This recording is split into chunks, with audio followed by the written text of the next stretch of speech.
Cynthia watched from the hostel window as 3 girls were dropped off outside the school gate.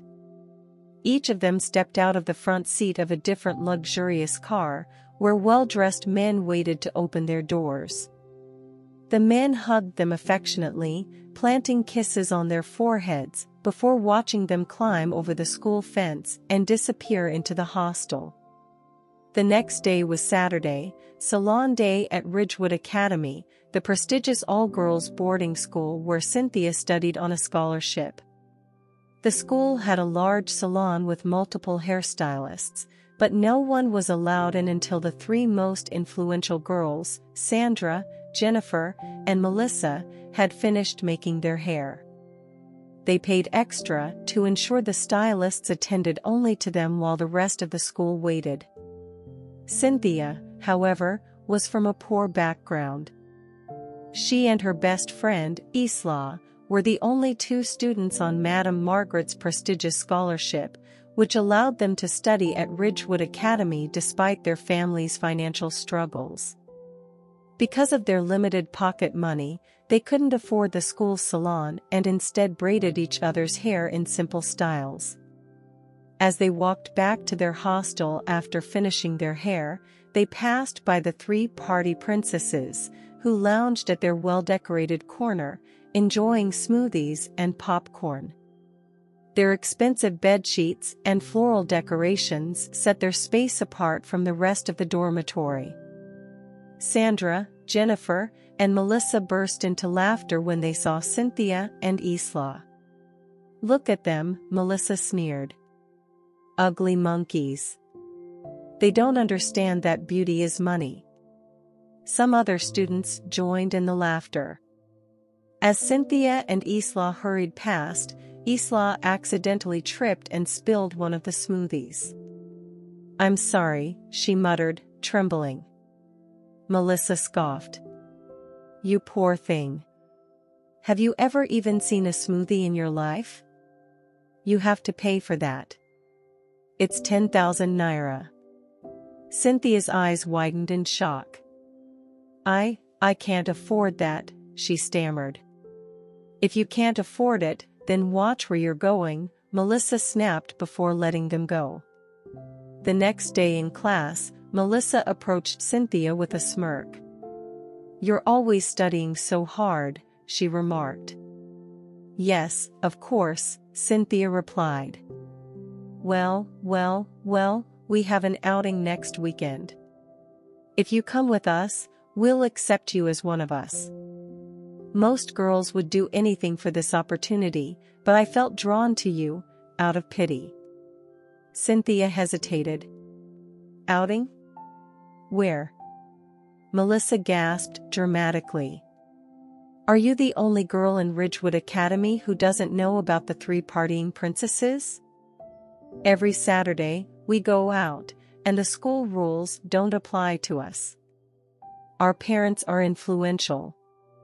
Even the chief security officer is at our service." Cynthia had always admired the 3 girls. They were beautiful, stylish, and rich. The temptation was too strong. "Okay," she said hesitantly. That night, Melissa sent a student to deliver grilled catfish and a smoothie to Cynthia.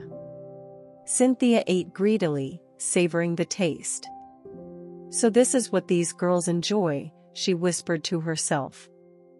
On Saturday night, Cynthia sneaked out with the 3 girls. They climbed the school fence and met a flashy car waiting outside. Jennifer's boyfriend, a wealthy and handsome man, welcomed them. He kissed her forehead and opened the front seat for her while the others, including Cynthia, sat at the back. They drove to a luxurious mansion with a grand entrance, manicured gardens, and a pool that sparkled under the moonlight. Inside, the decor was breathtaking. Soft music played from the DJ's booth, and the disco lights flickered beautifully. Cynthia gasped in awe. "Come on, girl," Melissa said, pulling her close. "Life isn't all about books. You need to enjoy it." Cynthia stood still, recalling her mother's advice, avoid men and focus on your studies. But then she looked at her new friends. They were carefree and had never gotten into trouble. Maybe her mother was wrong. Maybe she was just old-fashioned. A man approached her. He was tall, handsome, and confident. "Hey, beautiful," he said. "Can I keep you company?" Cynthia's heart raced. I'm fine, sir," she stuttered. He smiled. "My name is Ken." "And you are?" "Cynthia," she replied shyly. Ken complimented her beauty and gave her a new iPhone as a gift. "Take this, my angel. Call me whenever you need me." Cynthia had never owned an Android phone, let alone an iPhone.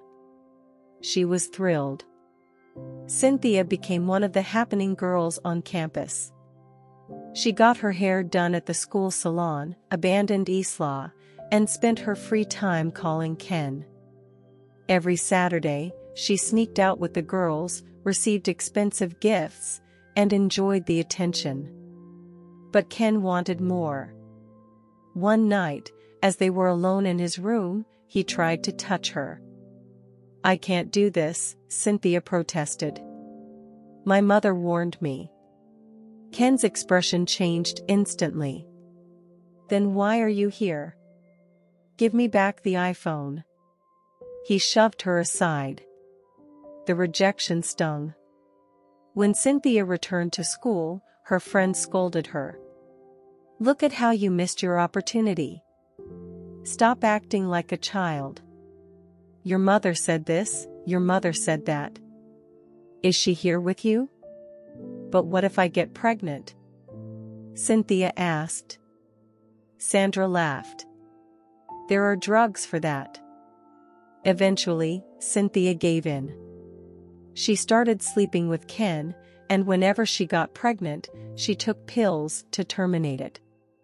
Months passed, and Cynthia became weak. She felt dizzy often and could barely concentrate in class. Her grades dropped. Then one day, she realized her period was late. She took the abortion pills again. Nothing happened. She took more. Still, the pregnancy remained. Panicked, she turned to her friends, but they refused to help. "Why are your things always different?" Melissa scoffed. "We've never had issues. Don't put us in trouble." The girls distanced themselves from her. Feeling abandoned, Cynthia decided to confront Ken. She went to the mansion, but instead of him, a beautiful woman opened the gate. "I'm looking for Mr. Ken," Cynthia said nervously. The woman laughed. "You mean our driver?" Cynthia froze. "Driver?" "Yes, dear. My husband and I just returned from vacation. Ken has been fooling young girls while we were away. And you're not the first to claim you're pregnant for him." Cynthia collapsed in shock. With nowhere to turn, she convinced Melissa to take her to a backstreet abortionist. The procedure was dangerous, but she was desperate. That night, as they sneaked back into school, Cynthia collapsed outside the hostel, bleeding uncontrollably. The students screamed. The school authorities rushed her to the hospital. Her parents were called. Doctors fought to save her life. But it was too late. Cynthia died on the operating table, having lost a lot of blood. This story teaches young girls the importance of staying focused on their studies and listening to their mother's advice. Avoid bad friends who encourage you to disregard the wisdom your parents have given you. If you ever make a mistake, don't hesitate to return to your parents. They would rather see you for a moment than have you struggle alone with choices that could put your life at risk. If you enjoyed this story, please give it a thumbs up, leave a comment, And subscribe to Moonlight Tales by Wonder for more amazing tales.